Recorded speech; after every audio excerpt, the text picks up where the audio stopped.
공무원 월급이 너무 적은 걸 보면 스스로 직업에 대한 현저함이 오네요. 누카렵? 치킨집을 운영하면서 마진이 월에 250 정도도 안 남습니다. 누카렵? 연예인 활동이 너무 힘들어서 숨 쉴 틈도 없이 바빠요. 누칼협! 요즘 인터넷에서 흔히 보이는 누칼협. 누가 칼 들고 협박이라도 함? 이란 뜻입니다. 누가 공무원 하라고 칼 들고 협박이라도? 누가 치킨집 하라고 칼 들고 협박이라도? 누가 연예인 하라고 칼 들고 협박이라도? 당연히 이 말의 뜻은 누가 강요한 일도 아니고 본인 선택 아니냐? 이고 그 뒤에 나올 말은 당연하게도 꼬우면 그만두든가 입니다. 얼마 전에 유행한 해병문학식으로 말하면 네가 선택한 치킨집이다. 악으로 깡으로 버텨라 라는 뜻이죠. 누칼협 이전에는 당연히 누칼협을 시전하는 대상들의 말을 빌리자면 징징글이라는 것이 존재합니다. 어떤 직종, 직군의 사람들이 자신의 생계에 초등이 힘들다며 사람들에게 이해해달라고 하는 것이죠. 가령 공무원은 가장 마일드한 징징글입니다. 자기가 힘들다는 것을 사람들이 알아줬으면 하고 그 여론에 힘입어서 자기 연봉이 올랐으면 하죠. 이 징징글을 들어준다고 해서 우리가 손해보는 것은 아무것도 없습니다. 그저 누군가의 고통에 공감한다는 것에서 나오는 심정적 피로감 정도가 귀찮은 부분이죠. 반면 치킨집이 당하는 누칼협은 약간의 증오심이 담겨 있습니다. 얼마 전에 있었던 치킨값 2만원 대란과 6,900원짜리 당당 치킨의 발조금, 소비자들에게 치킨값이 적절하지 못하다라는 인상을 남겼고, 이에 대항해서 치킨집을 운영하는 자영업자들은 프랜차이즈 치킨집의 치킨이 결코 비싼 것이 아니고 치킨집을 운영하는 자신들도 힘들다고 말했어요. 최근에 있었던 논란이만큼 누칼협을 가장 많이 당한 직군이기도 하죠. 치킨집 사장들의 의견을 받아들이려면 대중들은 그대로 치킨 가격을 수용해야만 합니다. 이것은 경제적으로 손해를 보는 일이기도 하죠. 그리고 가장 가까운 시기에는 가장 욕을 많이 먹는 배달부들이 누칼협을 당하는 일이 빈번합니다. 배달부의 위법, 범법운전을 고발하는 유튜버 때문에 누군가가 생계를 잃고 목숨을 끊었다는 일이 올라오자 위법, 범법을 단속했다고 돈을 못 벌 직업이면 그만두는 것이 당연한 거 아니야? 라는 이야기가 나왔어요. 요즘 사람들에게는 굉장히 당연하게 받아들여지는 누칼협이라는 대사는 딱 10년 전만 하더라도 대한민국에서 그 말이 나온다? 지탄받기 딱 좋은 언어였어요. 가령 과거에는 배달부뿐만 아니라 가벼운 정도의 위법, 범법 행위는 굳이 하나하나 신고하는 경우가 거의 없었고, 현재 당당치킨의 딱 10년 전 버전으로 통큰 치킨이 나왔을 때는 자영업자들 다 죽는다라는 메시지 덕에 일주일 만에 장사를 접었어야만 했죠. 자신이 힘들다, 약자다라고 주장하는 사람들에게 굳이 매몰차고 모질게 구는 것도 모자라 지금은 그들을 대놓고 조롱하는 시대가 되는 데는 딱 10년밖에 걸리지 않았습니다. 사실 지난 10년간의 유행어 흐름을 따라오면 금세 이해할 수 있죠. 누칼협 이전에는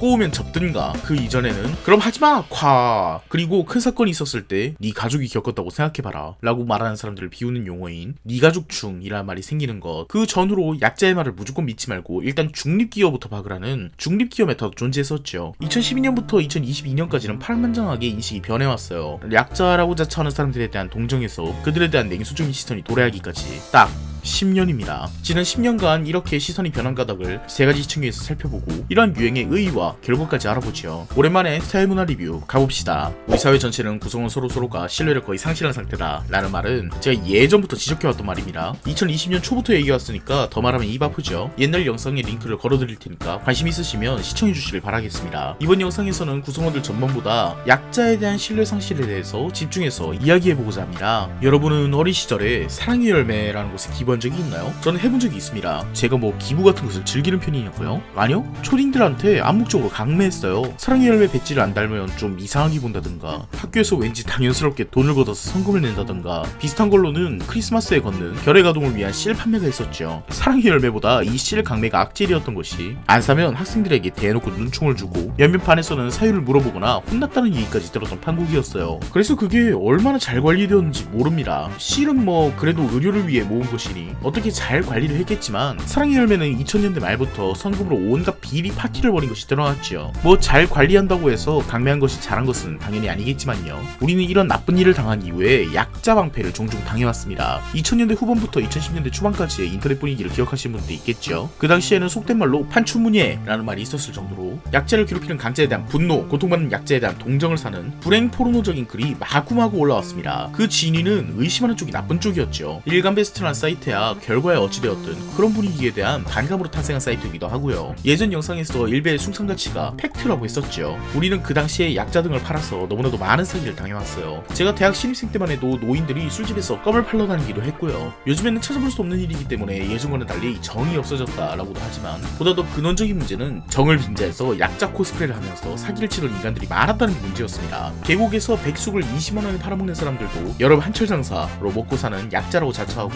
용산에 인간에서 기계를 시가로 파는 사람들도, 수산시장에서 물을 10만원에 파는 사람들도, 불법으로 포장마차를 운영하면서 탈세를 하는 할머니도 다 스스로를 약자라고 포장했습니다. 정말로 약자였다면 누군가는 이해해줬을지도 모르죠. 하지만 우리는 그걸 이전에 의문이 들기 시작한 것입니다. 저 사람들은 과연 약자일까? 포장마차를 하는 할머니 과연 정말 입에 풀칠만 할까? 수산시장에서 물치기를 하는 장사꾼은 정말 생기가 어려워서 그런 사기를 치는 걸까? 실제 약자인지 약자 코스프레인지 우린 도저히 분별해낼 방법이 없기 때문에 그들 전부를 신뢰하지 않는 방법을 취하게 되었습니다. 혹은 그들이 약자가 아니라는 증거를 샅샅이 찾아내기도 하면서요. 얼마 전에 치킨값 대란에서 닭값이 올라서 라는 핑계를 보고 닭값은 오르지 않았다 라는 사실을 갖다 댔듯이요. 역설적으로 우리는 사회구성원들, 즉 인간을 믿지 않는 대신에 시스템에 대한 신뢰가 굳건해졌습니다. 과거만 해도 소시민이 사소한 범법을 하는 것, 길가에 담배꽁초를 버리거나 침을 뱉거나 하는 그런 것들에 대해서는 크게 분노하지 않았습니다. 우리가 분노하는 것은 강자의 탈법이었죠. 예전에 아주 흔했던 것이 법은 강자를 위한 지배 논리란 것이었습니다. 유전무죄, 무전유죄와 같은 구호는 이런 인식을 정확하게 대변하고 있죠. 약하면 법에 소외받고 강자는 법을 지켜준다. 그렇기 때문에 약자들, 즉 대중들은 서로의 사소한 탈법쯤은 예사로 넘어갔습니다. 이건 법치와 시스템에 대한 불신이 아주 만연해 있다는 뜻이기도 하죠. 법 대신 서로를 믿는 사회이기도 했습니다. 하지만 인간들끼리 서로 불신하는 사회가 되며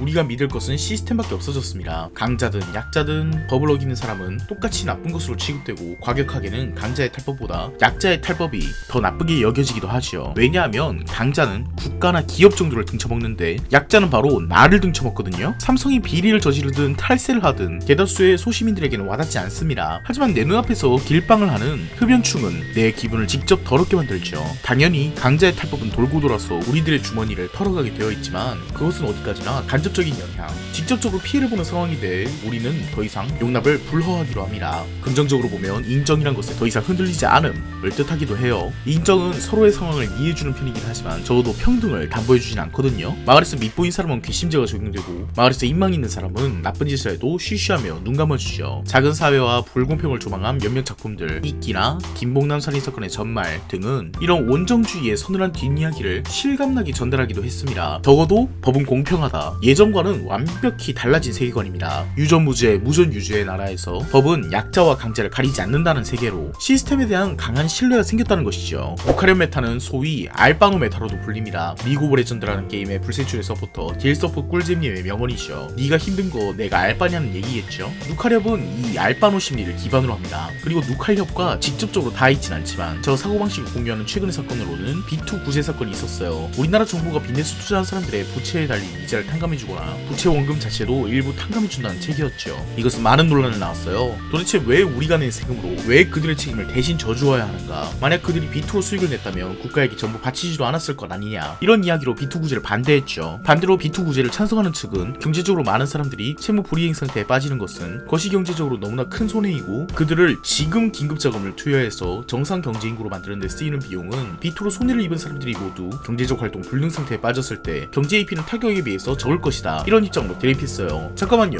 그럼 B2 구제를 반대한 사람들은 저런 거시경제적 안목이 없는 바보들이었기 때문인가요? 아니요. 당연히 그들도 그런 효과를 알죠. 하지만 이번 파트에서도 말했듯이 우리는 시스템적 신뢰가 튼튼해졌고 만약 거시경제에 타격을 입힌다는 이유로 시스템을 파괴하고 투자에 대한 책임을 탕감해주면 시스템 불신과 도덕적 해이가 일어날 것이라고 생각했어요. 어떤 사람들은 그들이 전부 한강 다이브를 한다고 해도 전부 걔네 책임이지 알바노? 메타로 생각한 사람도 있었겠지만요. 누카렵과 B2 구제의 공통점은 공정, 개인주의와 온정, 공동체주의의 대립이란 점이에요. 개인주의와 공동체주의가 상반되듯이 공동체주의는 일정 부분 공정을 포기해야 합니다. 가령 B2 구제는 공정하지 못하지만 공동체 전부의 이익을 위해서 실행해야 된다 라고 공동체주의자는 생각하겠죠. 개인주의자는 당연히 온정을 포기해야 합니다. 개인주의자는 자신이 불합리한 법에 피해를 입어도 누군가가 자신을 도와줄 것이라고 기대할 수가 없죠. 그때 가서 법이 잘못되었다고 주장해도 과연 당신이 피해자가 아니었을 때 당신은 피해자를 위해서 싸워줬겠어요? 과거 우리나라는 공동체주의를 위해서 어느 정도의 공정을 포기했습니다. 가령 1997년 동아시아 금융위기 때 우리나라 사람들은 금모으기 운동을 벌여서 공동체 전체의 실패를 딛기 위해 스스로의 재산을 일부 포기했죠. 왜냐하면 그들은 그렇게 믿었으니까. 지금 우리가 피해를 보더라도 공동체 전체가 잘 되면 우리에게 이득이 돌아온다. 그들이 금모으기를 한 것은 당연히 공정한 일이 아닙니다. 금융위기에서 가장 큰 잘못을 한 것은 정부나 기업에 있지 가게에 있지 않았으니까요. 이런 공동체주의적인 나라에서 개인주의적인 나라로 대전환이 된 것은 다름 아닌 강요 때문이었다고 저는 분석합니다. 아까 결핵실 얘기를 한 것을 기억하시나요? 공동체를 위해서 결핵실을 차는 사람, 공동체를 위해서 자발적으로 금을 낸 사람, 그들을 비난한 사람이 과연 존재는 할까요? 공동체주의의 실현을 위해서 자발적으로 집 앞에 눈을 치우는 아저씨는 그야말로 자그마한 영웅입니다. 아무도 그들에 대해서 뭐라 하지 않죠. 하지만 그 아저씨가 당신에게 와서 우리 아파트를 위해서 눈 좀 치워야지 라고 눈으로 압박을 준다면 그때부터 그 아저씨는 욕먹는 거거든요. 공동체주의로 위기를 극복한 국가,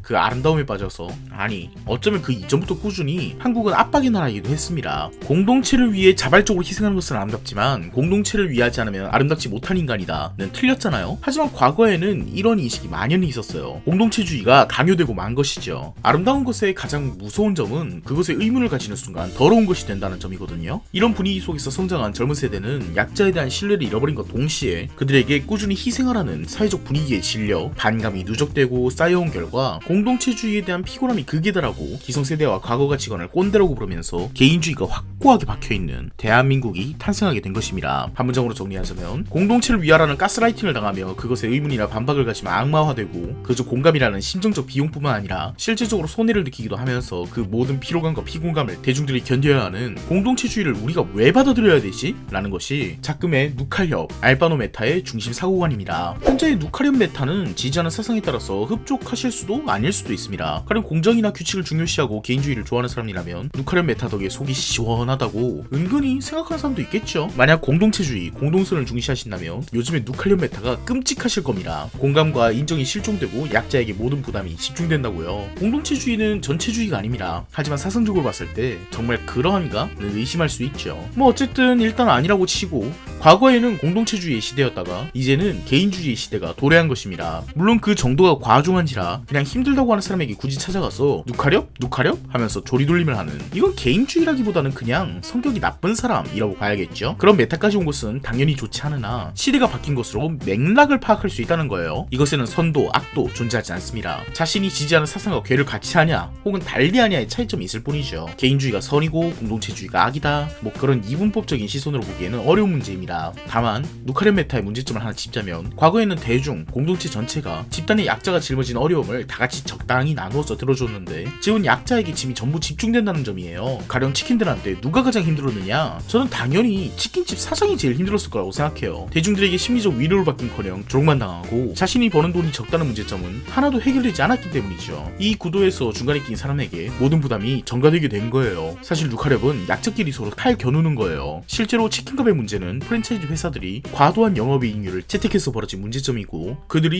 이 싸움에 숨겨진 강자죠. 치킨집을 하는 것이 선택인 것도 맞지만 그것을 그만두는 것은 프랜차이즈에 대한 대항이고 프랜차이즈가 치킨집 사장들에게 칼은 아니어도 생기들고 협박하는 것도 맞습니다. 누칼협은 싸움의 구도를 대중 대 치킨집 사장으로 은근슬 바꾸어 놓고 있기 때문에 실질적인 문제인 본사의 영업이익률 문제 혹은 프랜차이즈 사장들의 대항력 문제 등을 완전히 덮어버린다는 이슈가 있어요. 만약 전태일 여사가 살아있을 때도 누칼협 메타였다면 누가 공장에서 일하라고 칼 들고 협박함? 이라면서 그가 분신으로 맞선 진짜 문제에 대해서 인지하지 못하게 되었겠죠. 누칼협 메타는 그 자체로 조롱이고 더 나아가서 문제를 단순화시킵니다. 하지만 그 기재에 깔린 것이 대한민국 사회의 신뢰 상실과 개인주의로의 대전환이라는 맥락 또한 당연히 인지해야 되는 부분이죠. 이 메타는 꺾일 듯한 분위기도 아니고 앞으로 더더욱 가속화될 것이라고 생각합니다. 공동체주의의 시대가 다시 올까요? 어느 정도의 위기를 겪으면 우리나라 국민들이 공동체주의를 발휘할까요? IMF 금융위기 같은 것이 다시 오면 우리나라 국민들은 공동체주의적으로 금모기 운동을 다시 하게 될까요? 어쩌면 이런 가능성도 있지 않을까요? 그럴 리는 없겠지만 우리나라가 자연적으로 소멸위기에 처한다든지, 절대 그럴 리는 없겠지만 출산율이 소수점대로 들어서면 확실하게 나라가 미래에 멸망하는 거잖아요. 그런 상황이 도래하면 힘을 합칠지도 모르겠죠? 막 다시 국민들끼리 신뢰를 되찾고 그럼 범국가적 위기가 올 리는 없겠지만요. 그렇죠?